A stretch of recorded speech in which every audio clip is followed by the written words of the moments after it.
دوسرے ممالک سے، خاص طور پہ چائنا اور رشیا اور سعودی عرب اور مڈل ایسٹ، ان کے ساتھ تعلقات بنائے تھے، ایک نیا بلاک بننے جا رہا تھا، لیکن انہوں نے ایک آپریشن کیا، آپریشن رجیم چینج کیا، اور آپریشن رجیم چینج کے نتیجے میں انہوں نے پاکستان کا وہ برا حال کر دیا جس کی مثال پوری دنیا میں نہیں ملتی۔ پوری دنیا اس وقت مہنگائی پوری دنیا میں ہے، لیکن اس سے کہیں زیادہ پاکستان میں اس وقت امپورٹڈ حکومت نے مصنوعی مہنگائی کر دی ہے۔ پاکستان کے جو ریزروز ہیں وہ مسلسل کم ہو رہے ہیں۔ پیٹرول کی پرائسز آپ نے دیکھی 250 کے قریب پہنچ چکی ہیں، بلکہ 250 سے اب واپس آئی ہیں۔ اب خبریں یہ آ رہی ہیں کہ 30 روپے پیٹرول اور 30 روپے ڈیزل، یعنی کہ فضل الرحمان دوبارہ بڑھنے جا رہا ہے۔ اسی طرح ہی پاکستان کے جو ریمیٹنسز ہیں وہ کم ہو رہے ہیں، پاکستان کے جو بیرونی ذخائر ہیں وہ کم ہو رہے ہیں، ڈالر جو ہے وہ مسلسل اوپر جا رہا ہے۔ اب آپ نے دیکھا جیسے یہ امپورٹڈ کمپنی آئی، عمران خان کی حکومت میں 178 روپے پہ ڈالر تھا۔ اب آپ دیکھ لیں اس وقت ڈالر جو ہے وہ اپنی بلند ترین سطح پہ پہنچ چکا ہے، 245 روپے پہ بھی نہیں مل رہا، قوت خرید 255 روپے پہ پہنچ چکی ہے، لیکن کسی کو بھی پاکستان کا خیال نہیں ہے، پاکستان کے لیے کوئی بھی کچھ نہیں کر رہا، امپورٹڈ کمپنی نہیں کچھ کر رہی۔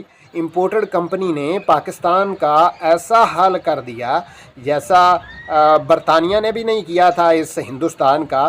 بہرحال انہوں نے بھی پاکستان کے لیے اور ہندوستان کے لیے بڑے اچھے پروجیکٹس شروع کیے تھے، لیکن اب ایسے لگ رہا ہے کہ کسی قسم کی بھی چیز پاکستان کے مفاد میں نہیں کی جا رہی۔ وزیر اعظم صاحب جو ہیں وہ ہمیں بھکاری بنا کے چھوڑیں گے۔ یہ دوسرے ممالک میں گئے تھے اور وہاں پہ سعودی عرب میں گئے تھے، سعودی عرب نے ان کو گھاس نہیں ڈالی، وہاں پہ UAE میں گئے تھے، ولی عہد سے ملے، انہوں نے ان کو کوئی پیسہ نہیں دیا۔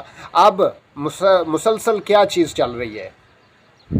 پہلے آپ نے خبر دیکھی طارق فاطمی وہ شخص ہیں جو ڈان لیگز میں مرکزی کردار ہوا کرتے تھے، اور ڈان لیگز کیا تھیں کہ پاکستان کے جو خبریں تھیں، جو پاکستان سے خاص انہوں نے غداری کی تھی اور یہ باہر لے کے گئے، یہ انہوں نے خبریں دی تھیں باہر، اور وہاں پہ پاکستان کے ساتھ غداری کی تھی، اور پاکستان کے جو سیکیورٹی کے ایشوز تھے وہ ہوئے تھے۔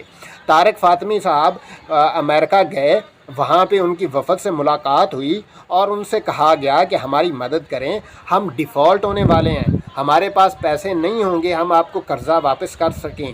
لیکن امریکنز بھی جانتے ہیں کہ یہ امپورٹڈ کمپنی کچھ دن کی مہمان ہے، کچھ دیر کی مہمان ہے، اس وجہ سے انہوں نے پاکستان کو اور پاکستان کے جو اس وقت لوگ ہیں، جو حکمران ہیں، ان پہ اعتبار نہیں کیا۔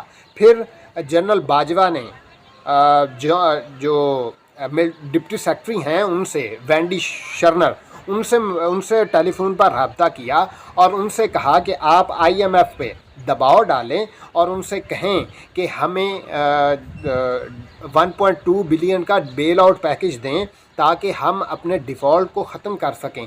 اب یہ تو صورتحال ہے۔ جنرل باجوہ کا یا ملٹری کا کیا کام ہے کہ پاکستان کے اندرونی یا پاکستان کا جو پولیٹکس ہے اس میں مداخلت کریں اور بیرونی لوگوں سے ملاقاتیں کریں یا ان کو ٹیلی فون پہ انسٹرکشنز دیں؟ لیکن اس وقت جو سب سے اہم چیز ہے وہ امریکہ نے پاکستان کے حکمرانوں پہ اعتبار نہیں کیا، ان پہ کسی قسم کا ان کو اعتبار نہیں ہے، اور نہ ہی وہ چاہتے ہیں کہ ہم ان کے ساتھ کوئی ڈیل کریں۔ اب صورتحال یہ ہو گئی ہے کہ بیل آؤٹ، صرف 1.2 بلین ڈالرز کا بیل آؤٹ پیکج لینے کے لیے جنرل باجوہ کال کر رہے ہیں۔ یہ ان کی یہ اوقات ہے، ان پہ کوئی اعتبار نہیں کر رہا۔ اب دیکھنا یہ ہے کہ آئندہ صورتحال کیا بنتی ہے۔ بہتر یہ ہوگا کہ اس سارے سینیریو سے باہر نکلنے کے لیے آپ پاکستان کو الیکشنز کی طرف لے کے جائیں۔ عمران خان الیکشنز چاہتے ہیں اور الیکشن آپ کروا دیں۔ مسئلہ کیا ہے؟ صرف یہی نہ کہ عمران خان 2/3 اکثریت لے کے آ جائے گا، اور ان کو کیا، ان کے دوسرے جو کچھ ہینڈلرز ہیں ان کو بھی یہی مسئلہ ہے۔ دیکھتے ہیں کہ پاکستان کے لیے کون بہتر فیصلے کرتا ہے، کب بہتر فیصلے ہوتے ہیں، کس طرح سے پاکستان کے وسیع تر مفاد میں بات چیت ہوتی ہے، اور پاکستان کی امپورٹڈ کمپنی جو اس وقت ہم پہ مسلط ہوئی ہے، اس سے پاکستان کی عوام کو کب جان چھوٹتی ہے۔ پاکستان پائندہ باد۔